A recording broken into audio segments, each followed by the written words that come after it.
আচ্ছা, তো যেটা বলতে চাচ্ছিলাম যে আহ, দুই তিনটা কথা বলে একটু শেষ করি।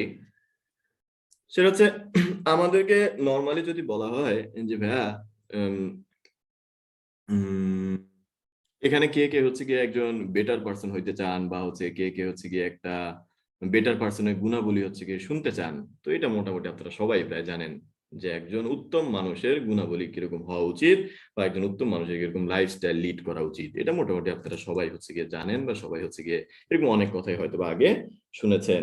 কিন্তু ঘটনা হচ্ছে যে আহ কোরআন কি বলে, মানে আমাদের মধ্যে কারা উত্তম এটা নিয়ে হচ্ছে আসলে কোরআন কি বলে। তো কোরআন বলে হচ্ছে, আর তার চেয়ে কার কথা উত্তম যে আল্লাহর দিকে দাওয়াত দেয় আর সৎকর্ম করে এবং বলে অবশ্যই আমি মুসলিমদের অন্তর্ভুক্ত।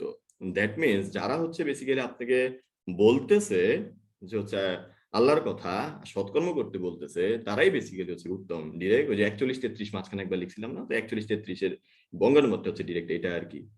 তো যেহেতু বলেই দিচ্ছে আল্লাহ আমাদের আমাদের মধ্যে হচ্ছে কারা বেশি উত্তম, আর তাদের মধ্যে আসলে কোন একটা বৈশিষ্ট্য মোটামুটি থাকা উচিত, যেহেতু বলে দিচ্ছে আমাদের সেই জিনিসটা একটু চর্চা করা উচিত। তো ওইটারই একটা পার্ট হিসেবে আমি চিন্তা করি মাঝে মাঝে, যখন কোনো একটা সার্টেন সার্কামস্টেন্স হচ্ছে কি মিলে যায় কোনো একটা কিছুর সাথে, তখন হচ্ছে ওইটা রিলেটেড যদি কোনো একটা আয়াত পড়ে থাকি বা বঙ্গানুবাদ জেনে থাকি, তো সেটা হচ্ছে কি আপনার সাথে শেয়ার করার চেষ্টা করি। আর সাথে সাথে নাম্বারটা বলি কারণ হচ্ছে আমি সাথে সাথে আমার মোবাইলে আমি স্ক্রিনশট তোলা থাকে, তো এটা হচ্ছে আমি একটু চেক করি।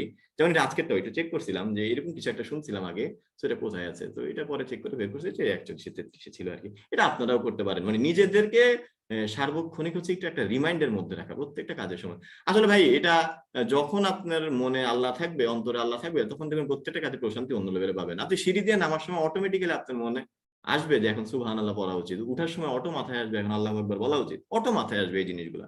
তো যখন আপনি কন্টিনিউয়াসলি একটা সওয়াবের জগতের মধ্যে থাকবেন, গুনাহ থেকে বেঁচে থাকার একটা চেষ্টা করবেন, অটোমেটিক্যালি আপনি একটা বেটার মানুষ হয়ে যাবেন অটোমেটিক্যালি।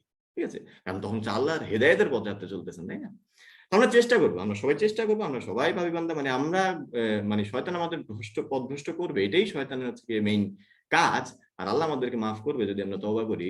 আমরা চেষ্টা করবো, সচেষ্ট থাকবো গুনাহ থেকে বেঁচে থাকার, আর হচ্ছে কি একটু বেটার মানুষ হওয়ার।